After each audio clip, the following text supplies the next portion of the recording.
এই তুমি যদি এই ভিডিওটা এখানেই স্টার্ট করে থাকো নাহলে এক্ষুনি থেমে যাও, কারণ এই ভিডিওতে আমরা যে টপিক নিয়ে আলোচনা করতে চলেছি তা তোমার ইউটিউব চ্যানেল গ্রো করার জন্য খুবই গুরুত্বপূর্ণ, তাই এই ভিডিওটাকে ময়লা ভেবে ফেল দিও না। সো তুমিও যদি এই ইউটিউবের যুগে একজন নতুন ইউটিউবার হয়ে থাকো তাহলে তোমার এই টিপসগুলো অবশ্যই ফলো করা উচিত।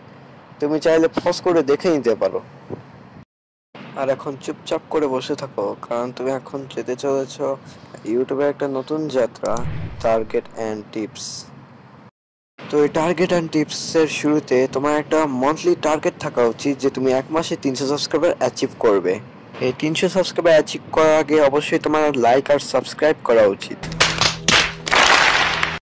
ভাই দেখো, প্রত্যেকটা ইউটিউবারের উদ্দেশ্য অনুযায়ী তোমারও ওই ভিডিওতে ঢোকার একটা উদ্দেশ্য থাকতে পারে, তাই আমার মতে এই ভিডিওটা তোমার জন্য একদমই বেকার হতে চলেছে না।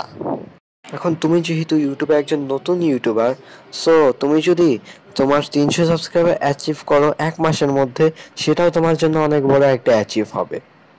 আর আমি তোমাকে প্রথমেই বলে দিই যে ইউটিউবে তোমরা যেসব ভিডিও দেখো ইউটিউব চ্যানেল গ্রো করার, তার মধ্যে প্রায় 70% ভিডিওগুলোই মিথ্যে হয়, আর বাকি 30%-এর মধ্যে আমরা যেসব ভিডিও দেখি সেই ভিডিওগুলো মিথ্যে হওয়ার চান্স খুবই কম থাকে। আর যদি তুমি তোমার সময় বাঁচানোর জন্য এসব সাবজেক্টের ভিডিও শর্টসের মাধ্যমে দেখো তাহলে তো আমার কিছুই বলার নেই। তো আমি যেসব টিপসের কথা বলছিলাম, সো তুমি নিজের ভিডিও একটা নির্দিষ্ট সাবজেক্টের উপর বানাও।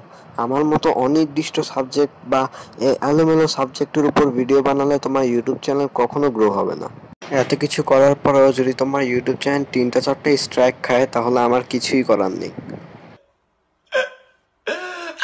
আর তোমার এডিটিং স্কিলটা অনেক বাড়াতে হবে, এটা মনে রেখো। এডিটিং যদি না পারো না হলে কিছুই হবে না এই জীবনে। আমার মতো ভিডিওটা এডিট করতে পারলেই বেশি বেশি ভিউজ হবে, আর তোমার মতো বেশি বেশি মানুষরা আমাকে সাবস্ক্রাইব করবে আর লাইক করবে।